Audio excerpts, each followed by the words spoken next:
जिस सिस्टम को पाकिस्तान ने अपनी सबसे बड़ी ढाल बताया, भारत ने उसे चीर कर रख दिया। जी हां, HQ-9 चीन का वो मिसाइल डिफेंस सिस्टम जिसे पाकिस्तान ने करोड़ों डॉलर में खरीदा था, जो रूस के S-300 जैसा बताया गया, जो हवा में दुश्मन की मिसाइलें रोकने का दम भरता था। वो ऑपरेशन सिंदूर में ऐसा फेल हुआ कि न मिसाइल देख पाया न रोक पाया, बस धुआं देखता रह गया। नमस्कार, मैं उत्कर्ष प्रताप सिंह और आप देख रहे हैं TV9 भारतवर्ष। रात के 1:44 पर जब भारतीय वायुसेना ने हमला बोला तो HQ-9 की सारी महानता रडार स्क्रीन पर गायब थी। पाकिस्तान सोचता रहा कि कोई आएगा, HQ-9 हवा में ही उसे मार गिराएगा, लेकिन जब तक HQ-9 अलर्ट होता, भारत 9 टेरर कैंप उड़ा चुका था। अब सवाल उठता है, HQ-9 चाइनीज शील्ड है या फिर चाइनीज शोपीस? पाकिस्तान ने चीन से जो HQ-9 खरीदा वो दरअसल चीन की S-300 जैसी कॉपी है। इसमें रडार ट्रैकिंग और इंटरसेप्शन की तकनीक है, या कहें कागज पर तो है ही। अब HQ-9 के दावे तो बहुत बड़े बड़े हैं, जैसे 200 किलोमीटर दूर तक टारगेट पकड़ सकता है, fighter jet, drone, cruise missile सबको हवा में ही तबाह कर सकता है, मल्टी टारगेट लॉकिंग और इंटरसेप्शन जैसी सहूलियत भी है। लेकिन हुआ क्या? हुआ इसका एकदम उलट।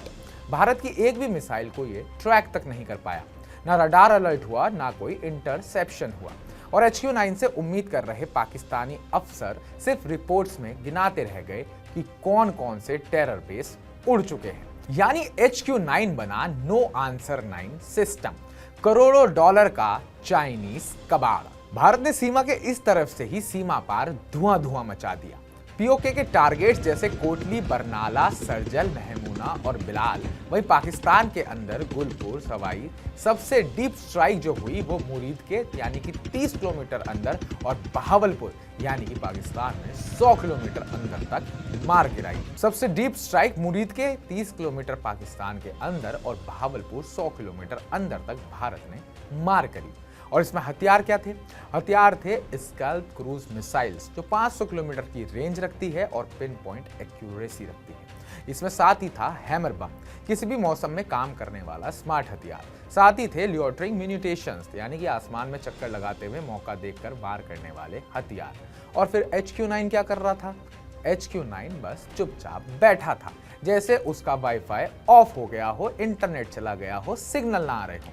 पाकिस्तान अब कह रहा है कि ये युद्ध की कार्रवाई है, लेकिन सवाल ये, कौन सा युद्ध? भारत का संदेश एकदम साफ है। अब आतंक फैलाओगे तो जवाब सिर्फ भाषण से नहीं, बैग से आएगा, वो भी बमों वाला बैग।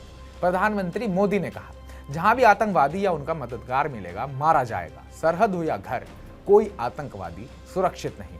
अब HQ-9 की असलियत क्या है, ये भी जान लेते हैं।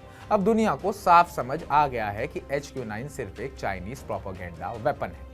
इसमें ना वो टेक्नोलॉजी है, ना वो रिफ्लेक्स। अगर भारत की मिसाइलें इसे चीर सकती हैं तो F-35 और राफेल तो इसे बिना आवाज के खत्म कर देंगे।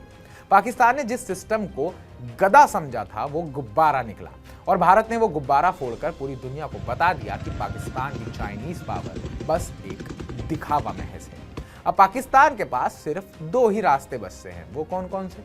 या तो बयानबाजी करता रहे जैसे कि वो हमेशा से करता आया है और वो सबसे बेहतर करता है, या फिर चीन से नया सिस्टम खरीद ले ताकि अगली बार और तेजी से फेल हो सके। क्योंकि सच्चाई यही है, HQ-9 हो या कोई और चाइनीज सिस्टम, वो भारत की तकनीक और रणनीति के आगे रेत की दीवार है। तो दोस्तों, आपको क्या लगता है, पाकिस्तान अब भी कुछ कर पाएगा या फिर बस HQ-9 के मैनुअल्स पढ़कर अपने आंसू पोंछेगा? नीचे कमेंट करें, शेयर करें और अपने विचार प्रकट करें। बाकी ताजा अपडेट्स पाने के लिए TV9 भारतवर्ष को सब्सक्राइब करें।